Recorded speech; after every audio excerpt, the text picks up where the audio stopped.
Welcome to Log Infinite, Lecture 7, Chapter 9, Total Internal Reflection.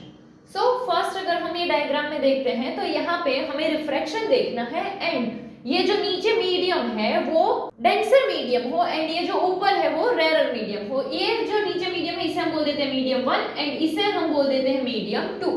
नीचे denser medium है, ऊपर rare medium है. So now जब भी लाइट जो है वो डेंसर मीडियम से रेयर मीडियम में जाती है कि यहाँ से जो है लाइट आ रही है, तो जब भी लाइट डेंसर मीडियम से रेयर मीडियम में जाएगी तो पार्टली लाइट जो है वो रिफ्लेक्ट होगी एंड पार्टली लाइट जो है वो रिफ्रैक्ट होगी. यानी कि यहाँ पर हमें जो ये पार्टली लाइट रिफ्लेक्ट हो रही है उसे हम क्या बोलते हैं, इंटरनल रिफ्लेक्शन. सो जैसे यहाँ पर अगर हम देखें हमारा ये एक फर्स्ट इंसिडेंट रे है. सो ये इंसिडेंट रे यहाँ से ऐसे रिफ्लेक्ट हो रहा है एंड यहाँ से ऐसे रिफ्रैक्ट हो रहा है एंड ये डेंसर टू रेयर है. तो डेंसर टू रेयर में हमने क्या देखा था कि जो एंगल ऑफ रिफ्रैक्शन होगा वो बड़ा होगा compare to angle of incidence. So ये जो आई है उसकी कंपेयर में ये बड़ा होगा. एंड क्या देखा था कि जब हम डेंसर टू रेयर में मूव करते हैं तो उस टाइम पे जो हमारा रिफ्रैक्टेड रे है वो अवे फ्रॉम नॉर्मल मूव करता है एंड इसी वजह से एंगल ऑफ रिफ्रैक्शन बड़ा होता है compare to angle of incidence. यानी कि इस पॉइंट के लिए हम क्या बोल सकते हैं कि r ग्रेटर देन i होगा, एंगल ऑफ रिफ्रैक्शन जो है वो एंगल ऑफ इंसिडेंस से बड़ा होगा.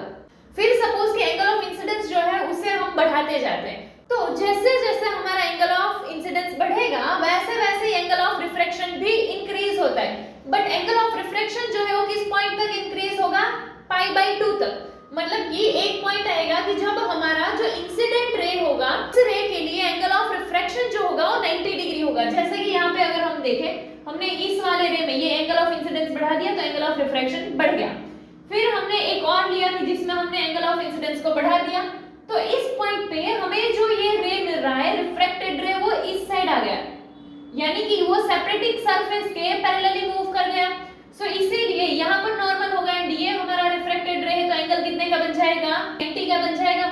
इससे बड़ा अगर हमने इंसिडेंट एंगल लिया तो फिर ये रे जो है वो रिफ्रैक्ट नहीं हो पाएगा, वो क्या हो जाएगा, रिफ्लेक्ट हो जाएगा.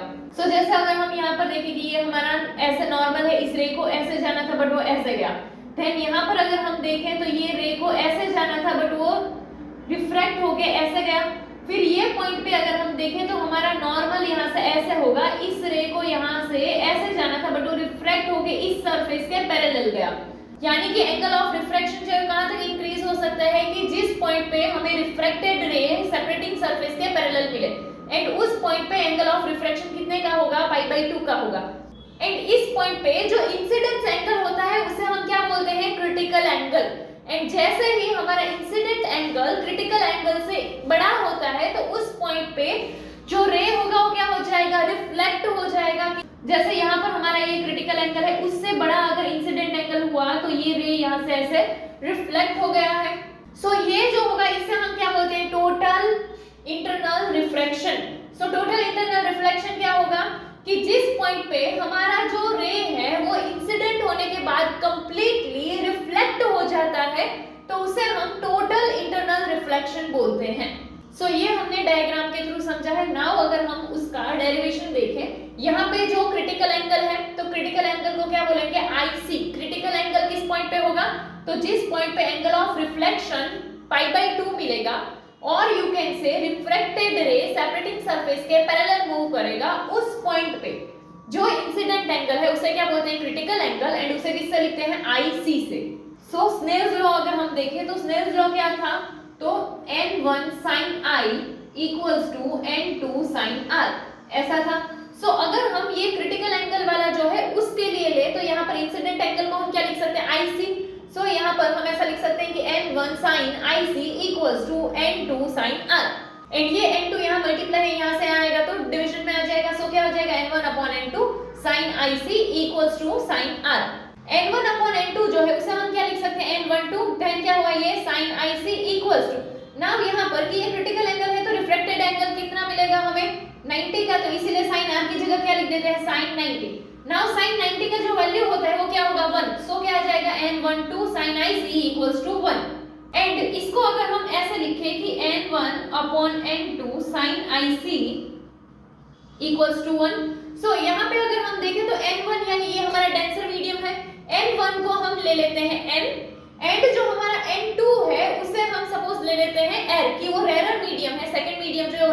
मीडियम है एंड अगर वो एयर है तो एयर का रिफ्रैक्टिव इंडेक्स क्या होगा 1, तो इसीलिए यहाँ पर n2 की जगह क्या वैल्यू पुट कर सकते हैं 1।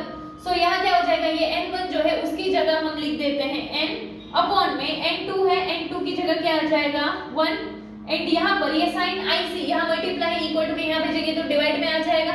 सो यहाँ पर ये ऐसे लिख सकते हैं कि n equals to 1 upon sine IC। So अगर हम टोटल इंटरनल रिफ्लेक्शन की कंडीशंस देखें तो उसमें फर्स्ट तो क्या होगा कि जो हमारा एंगल ऑफ इंसिडेंस होगा वो क्रिटिकल एंगल से बड़ा होना चाहिए। सेकेंडली जो रे है वो डेंसर टू रेयर मूव करना चाहिए।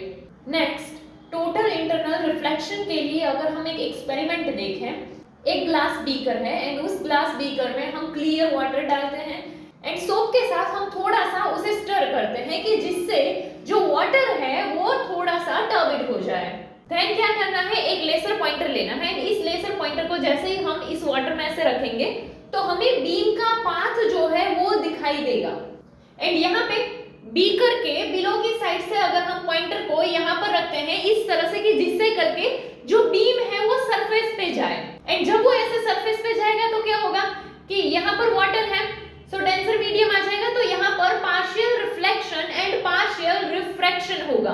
सो ये जो रिफ्लेक्शन हुआ है वो क्या, तो कि यहाँ पर नीचे में एक स्पॉट दिखेगा कि जिससे हमें पता चलेगा कि रिफ्लेक्शन हो रहा है एंड ये जो लाइट है उसके लिए भी हमें एक स्पॉट दिखेगा कि जिससे हम बोल सकते हैं कि वो रिफ्रैक्शन हुआ। नाउ यही चीज हम करते हैं बट पॉइंटर जो है वो हम किस तरह से रखते हैं कि जिससे करके जो बीम है वो बीकर की एक साइड से ऐसे एंटर कर रहा है एंड वो अपर सरफेस तक पहुंचे। तो हम इसे इस तरह से एडजस्ट करेंगे कि यहाँ से सरफेस के ऊपर की साइड जो रे रिफ्रैक्ट होके जाता था वो रिफ्रैक्शन हमें ना मिले एंड जितना भी यहाँ से लाइट आई वो सारी की सारी लाइट जो है वो क्या हो जाए, रिफ्लेक्ट हो जाए। सो यहाँ पे हमें क्या देखने को मिलेगा, टोटल इंटरनल रिफ्लेक्शन देखने को मिलेगा, ऐसा बोल सकते हैं। देन सपोज कि हम एक लॉन्ग टेस्ट ट्यूब लेते हैं, इस बीकर का जो भी सारा वाटर है टर्बिड वाटर उसे हम इस टेस्ट ट्यूब में डाल देते हैं एंड इस टेस्ट ट्यूब में डालने के बाद क्या करना है, ये टेस्ट ट्यूब का जो टॉप है उस टॉप से हम पॉइंटर को रखते हैं कि जिस तरह से जो लेजर लाइट है वो टेस्ट ट्यूब की सरफेस पे जाए एंड हम उसे इस तरह से एडजस्ट करेंगे कि वो वहां से कंप्लीटली रिफ्लेक्ट होके वापस चली जाए। सो क्या होगा कि यहाँ से जैसे ये लाइट आई तो वो इस सरफेस से रिफ्लेक्ट होके इधर चली गई, देन इस सरफेस से फिर से रिफ्लेक्ट होके इस तरह से चली गई। सो ऑप्टिकल फाइबर जो है उसमें भी हमें इसी तरह से बार-बार इस तरह से टोटल इंटरनल रिफ्लेक्शन देखने को मिलता है। तो ये एक एक्सपेरिमेंट था, सिर्फ हमने क्या किया जस्ट कि पहले नीचे से लेजर लाइट जो है वो रखी तो हमें बीम देखने को मिला जिसमें रिफ्रैक्शन एंड रिफ्लेक्शन हो रहा था। फिर हमने ऐसे साइड से लेजर लाइट रखी एंड हमने उसे तब तक एडजस्ट किया कि जब तक जो हमारा रिफ्रैक्शन है वो बिल्कुल ही इनविजिबल हो जाए एंड हमें टोटल रिफ्लेक्शन मिले। देन वाटर को टेस्ट ट्यूब में पोर कर दिया एंड देन टॉप साइड से हमने लेजर लाइट जो है उसे इस तरह से रखा कि वो सरफेस ये जो टेस्ट ट्यूब है उसकी एक साइड पे ऐसे जाए एंड हमने उसे एडजस्ट किया तब तक कि जब हमें टोटल इंटरनल रिफ्लेक्शन ना मिल जाए। देन है टोटल इंटरनल रिफ्लेक्शन। अगर हम राइट एंगल प्रिज्म में देखते हैं तो जैसे ये हमारा एक प्रिज्म है राइट एंगल प्रिज्म, वैसे ही सेम यहाँ पर ये प्रिज्म है, यहाँ पर ये राइट एंगल है। सो इसमें जो टोटल इंटरनल रिफ्लेक्शन अगर हम देखें सो प्रिज्म जो है उसे डिजाइन किया जाता है लाइट को 90 या 180 डिग्री से रिफ्लेक्ट करने के लिए कि जैसे यहाँ पर अगर हम देखें कि ऐसे लाइट आई तो वो इस पॉइंट से क्या हो रही है, ऐसे कंप्लीटली रिफ्लेक्ट हो रही है। सो लाइट को 90 या 180 डिग्री बेंड करने के लिए हम प्रिज्म में टोटल इंटरनल रिफ्लेक्शन का यूज करते हैं। हमने क्या देखा था कि टोटल इंटरनल रिफ्लेक्शन जो है वो कब होगा, सो जब हमारा इंसिडेंट एंगल क्रिटिकल एंगल से बड़ा होगा उसी टाइम पर रिफ्लेक्शन हो रहा है। यहाँ पर ये नॉर्मल है एंड ये 45 डिग्री का एंगल ऑफ इंसिडेंस हो जाएगा। सो उस पॉइंट पे हमें रिफ्लेक्शन मिल रहा है, यानी कि इसका जो क्रिटिकल एंगल है वो क्या 45 डिग्री से कम होना चाहिए ये दोनों ही केसेस में। एंड प्रिज्म का यूज जो है वो इमेज की साइज चेंज किए बगैर उसे इन्वर्ट करने में भी किया जाता है, जैसे अगर हम यहाँ पर देखें कि ये ऐसे था एंड ऐसे मिला। नेक्स्ट, ऑप्टिकल फाइबर्स जो है उसमें भी ये टोटल इंटरनल रिफ्लेक्शन का यूज होता है। सो ये जो ऑप्टिकल फाइबर्स होते हैं उसमें कोर एंड क्लेडिंग होता है। नाउ यहाँ पर ये जो अंदर वाला पार्ट है ये क्या होगा, कोर, एंड ये जो है इसे क्या बोलते हैं, क्लेडिंग।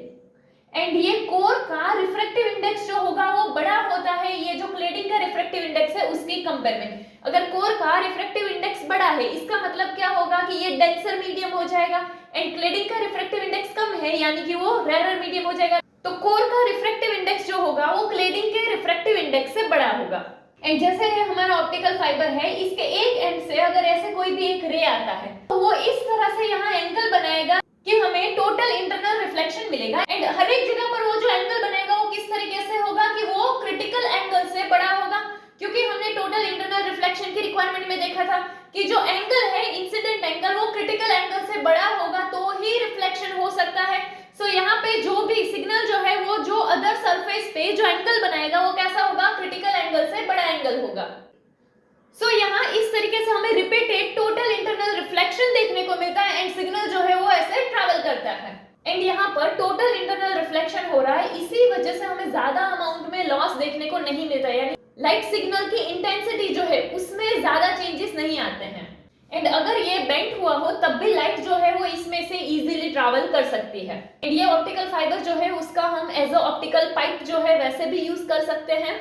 नाउ एक डिवाइस होता है ट्रांसड्यूसर। ट्रांसड्यूसर क्या करता है, तो एनर्जी जो है उसे एक फॉर्म में से दूसरे फॉर्म में कन्वर्ट करने का काम ट्रांसड्यूसर करता है। सो यहाँ पे क्या होगा, इलेक्ट्रिक सिग्नल्स जो है वो लाइट सिग्नल्स में कन्वर्ट होते हैं ट्रांसड्यूसर्स की हेल्प से। ऑप्टिकल फाइबर से हम जो ऑप्टिकल सिग्नल्स है उसे भी ट्रांसमिट कर सकते हैं। एंड इंटरनल ऑर्गन्स के एग्जामिनेशन में इसका as a light pipe use भी किया जाता है। इसके अलावा डेकोरेटिव लैंप्स होते हैं कि जिसमें हमें इस तरह से प्लास्टिक फाइबर्स देखने को मिलते हैं कि जिसका एक एंड है उससे फाउंटेन लाइक स्ट्रक्चर बन रहा होगा एंड जो दूसरा एंड है उसे एक लैंप के साथ फिक्स किया हुआ होता है। नाउ इस तरह के कुछ डेकोरेटिव लैंप्स देखे होंगे कि इस तरह से ऊपर की साइड जो है वो प्लास्टिक फाइबर्स होते हैं कि जो फाउंटेन लाइक स्ट्रक्चर बनाते हैं। यहाँ पर नीचे जो एक लैंप से ऐसे फिक्स कर रखा होता है एंड जब स्विच ऑन करेंगे तो ये लैंप जो है वहां से लाइट जो है ये फाइबर से ट्रैवल करेगी। एंड ऑप्टिकल फाइबर्स के लिए जो मेन रिक्वायरमेंट है वो क्या होती है कि लाइट जो है उसका हो सके उतना कम एब्जॉर्प्शन हो, क्योंकि लाइट जो है इससे लॉन्ग डिस्टेंस ट्रैवल करती है। एंड ये हम अचीव कर पाए हैं स्पेशल मटेरियल्स के थ्रू, जैसे कि सिलिका ग्लास फाइबर्स है तो उसमें 95% से ज्यादा की हमें एफिशिएंसी मिलती है।